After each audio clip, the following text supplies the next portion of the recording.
Après quelques podcasts dans lesquels j'ai parlé de l'archétype féminin, il est temps maintenant d'évoquer celui du masculin, sinon je risque d'être étiquetée comme féministe.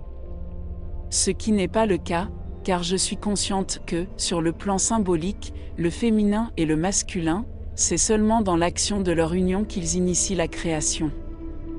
Le féminin confère le contenu, tandis que le masculin déclenche l'action. Le féminin est valeur, tandis que le masculin est principe. Sur le plan linguistique, la valeur s'exprime par les substantifs et les formes grammaticales qui désignent la qualité, alors que le masculin s'exprime par le verbe. Voici une courte mantra qui définit l'essence de l'aspect spirituel masculin, auquel je souhaite à présent accorder une attention prioritaire. Je suis, j'agis, j'accomplis. J'ai la chance qu'en langue française l'expression « je suis » puisse représenter deux verbes, être et suivre. Être se rapporte à l'état, donc à une valeur, tandis que suivre est une action et représente le principe. Cette expression française réussit ainsi à capter le moment symbolique de symbiose entre la valeur et le principe. Car le principe découle de l'état d'une réalité qu'il sert. Une valeur contient déjà le principe inscrit dans son champ énergétique. C'est ce que nous démontre à la fois la définition de l'énergie en physique et les plus anciens mythes de la création. Le mythe nous dit que Gaïa a enfanté Urano, et la déesse du Rig Veda nous dit qu'au sommet, elle fait jaillir le Père. Ces métaphores marquent symboliquement le principe de séparation, qui se révèle naturellement après celui de l'unité représentée par la grande déesse. Il s'agit de l'unité de l'univers, assurée par l'énergie qui inclut tout ce qui existe, à la fois comme potentiel et comme manifestation. Métaphoriquement, cet état d'unité indifférenciée est assimilé au chaos originel ou aux eaux primordiales. Honnêtement, je ne sais pas quel était l'état initial du cosmos, mais je sais que l'absence d'activation de la conscience et de la connaissance est un chaos, qui se manifeste toujours lorsque nous faisons face à une situation totalement inconnue, et c'est cet état que les humains ont projeté sur le processus de connaissance de l'univers. Puis, de cet océan primordial surgit le désir, moteur de la dynamique qui générera la création. C'est le Shiva Tandava, qui danse le jeu cosmique. Il est le symbole de la dynamique universelle. Le désir de manifestation engendre le mouvement créateur. Les eaux primordiales sont la métaphore de l'aspect fertile de l'énergie, donc le féminin, tandis que le désir est son aspect masculin, fécondant. C'est l'impulsion qui génère l'intention, et par là la puissance créatrice. En préparant ce texte, une autre figure mythologique attira mon attention, Eros, le dieu de la mythologie grecque. Il exprime une force subtile, qui ne se manifeste pas forcément dans la dynamique visible comme Shiva. Mais nous le ressentons comme une vibration énergisante, donnant de la qualité à tout acte. Bien souvent, quand nous pensons à Eros, nous l'associons à l'amour passionnel ou à l'érotisme. Mais son rôle archétypal va bien plus loin, jusqu'à la racine même du fonctionnement de l'énergie créatrice de l'univers. Dans le mythe de Psyché, on voit très clairement son pouvoir de sublimation. Eros est l'agent qui déclenche l'évolution spirituelle, propulsant Psyché dans le monde immortel des dieux. Ce mythe est l'histoire de l'âme humaine qui, grâce à l'activation de l'aspect masculin représenté par Eros, accomplit le chemin d'intégration de son propre archétype. Ainsi, Psyché surmonte les épreuves imposées par Aphrodite et l'intègre dans son propre contenu, devenant à son tour une déesse. De même, dans la tradition hindoue, ce dieu est appelé Kama. Il est aussi l'agent déclencheur de l'évolution. Dans la mythologie hindoue, il est évident que l'acte sexuel symbolise en réalité l'acte de connaissance créative.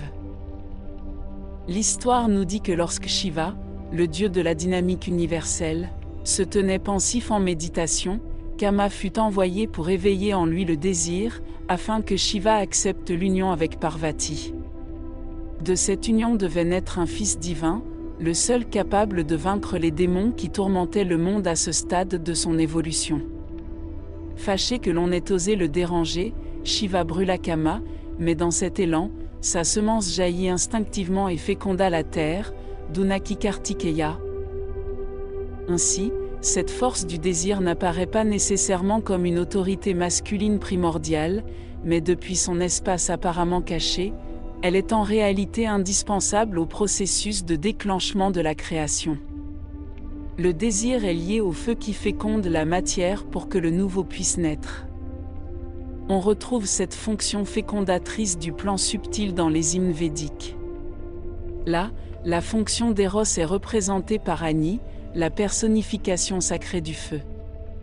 Il est le symbole du feu sous toutes ses formes, celui du foyer, l'éclair du ciel et la lumière du soleil. Pratiquement, Agni joue le même rôle qu'Eros dans le mythe de Psyché. Il n'y a pas d'évolution sans son intervention. Il est aussi messager entre les hommes et les dieux. C'est pourquoi la force universelle représentée par ces dieux est considérée comme l'une des forces primordiales. Ainsi, selon la théogonie d'Hésiode, Eros n'est pas un personnage romantique banal, mais une force primordiale, présente dès les origines du monde, apparaissant juste après le chaos et Gaïa. Il ne naît pas d'un couple, mais est une énergie fondamentale du désir, de l'attraction et de la cohésion. Il est la force principale qui met en mouvement et structure la réalité. Grâce à lui, les éléments isolés peuvent s'unir, les contraires s'attirent, et toute existence prend sens et forme. C'est pourquoi Eros est, en vérité, le principe masculin qui pénètre aussi bien les formes féminines que masculines de la vie. Le désir est ressenti par chacun de nous, indépendamment de notre sexe biologique, et il ne se réduit pas aux besoins sexuels. Il prend des formes diverses que nous percevons dès l'enfance. Contrairement à certaines idéologies qui voient le salut uniquement après la mort, le désir est un moteur de l'évolution, il doit être protégé et nourri. Il représente le masculin archétypal. De ce point de vue, le récit mythique nous dit qu'Eros incarne précisément cet élan fécondant qui dépasse la biologie, et qui définit la puissance de générer, d'attirer, d'unir et surtout de soutenir la naissance de toute forme de vie et de création. Il est le principe actif et animé, source de l'initiative, du mouvement vers l'extérieur, de l'impulsion à créer et de l'amour qui mobilise, non seulement entre les humains, mais dans toute la nature. Eros, dans sa forme primordiale, est le lien cosmique qui donne direction et sens à la matière brute, permettant l'évolution, la transformation et la genèse. Son énergie est dynamisme, désir, courage et aussi capacité d'intégrer et d'unir, de rassembler ce qui semble impossible à connecter. Ainsi, lorsque nous voulons comprendre ou activer le principe masculin dans notre vie, il ne faut pas s'arrêter à des modèles simplistes. Eros est le symbole clé, il représente le masculin profond comme force du désir, de l'union créatrice, de l'initiative et de la motivation universelle qui nous pousse à dépasser nos limites. Eros est ce feu intérieur qui transforme et qui crée, nous offrant non seulement la puissance d'agir, mais aussi la direction vers le développement et l'accomplissement. Ainsi, la métaphore d'Eros suggère explicitement des processus de la conscience, qui est l'aspect masculin de l'être humain. De plus, dans les hymnes védiques, où Agni est le patron du rituel par lequel l'offrande est donnée aux dieux, nous retrouvons une métaphore pour décoder les mystères du processus de conscientisation. Outre sa compétence de sublimer et de susciter la médiation entre les mondes, Agni soutient l'ordre rituel et cosmique. Le feu détruit pour renouveler. En réalité, le feu est le symbole de l'action, du faire. Le verbe « faire » exprime l'aspect masculin, étant en couple avec le verbe « être » qui exprime l'aspect féminin. Je l'avais dit au début, que le féminin exprime la valeur et donne contenu et cadre à nos actions.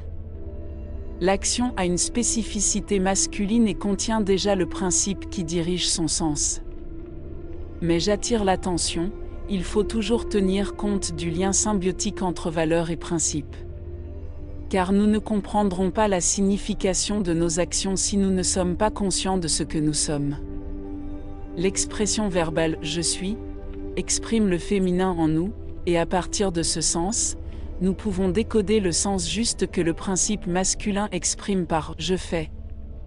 Ainsi, même si je suis parti de symboles mythiques universels, le plus simple est de décoder les mystères de la conscience à travers les verbes du langage commun. Et quand je parle du verbe comme élément de mobilisation des énergies, je ne me réfère pas seulement aux actions du plan physique, mais aussi à celles du plan mental. C'est là que nous construisons les projets qui donneront sens et soutiendront nos actions dans le plan physique. Le verbe définit la conscience, qui est notre aspect masculin. Le verbe exprime clairement ses principes, car il reflète la dynamique du principe et révèle le rôle que nous jouons dans une action. J'ai écrit en détail sur ce sujet dans mon livre, Essai sur l'éternité de l'éphémère ego. Ici, très brièvement, je rappellerai seulement les verbes qui donnent contenu à la conscience et définissent notre aspect masculin: identifier, nommer, reconnaître, différencier, séparer, délimiter, discerner, sélectionner, décider, changer, métamorphoser. Ces verbes agissent dans le processus de prise de conscience. C'est alors le moment royal où nous choisissons un sens pour nos actions. La conscience, c'est-à-dire notre aspect masculin, est celle qui détermine ce sens. Et ensuite, nous pouvons organiser les éléments en fonction du but choisi. Au moment où la conscience assume les actions désignées par ces verbes, elle prend la direction et organise et structure les forces énergétiques. Cela nous permet de prendre le contrôle de la situation. Peu importe les différences entre les divers éléments de la situation, en les connaissant, nous les prenons en charge, et nous devenons maîtres de ce que nous avons appris. Nous en prenons possession, nous nous en emparons. À mon avis, c'est de là que découle le proverbe « diviser pour régner ». La conscience s'approprie ce qu'elle connaît, en les intégrant dans ses possessions, la conscience possède. Saint-Exupéry l'exprimait mieux avec le verbe apprivoiser. Cependant, je choisis de conserver le verbe posséder, bien qu'il paraisse agressif, car il décrit précisément l'action symbolique à travers laquelle nous contrôlons nos énergies. En examinant ainsi la conscience, on peut penser à première vue qu'elle fragmente en couches un phénomène énergétique, par différentes opérations. Cependant, en examinant l'interaction entre ces fonctions, on remarque que tous les processus sont cohérents. Un échange informationnel est constamment maintenu entre tous les éléments qui participent à sa manifestation et à son développement. La conscience est un réseau de relations qu'elle établit et gère. La conscience relie les éléments énergétiques et les intègre. Elle équilibre et harmonise nos énergies. La conscience unifie.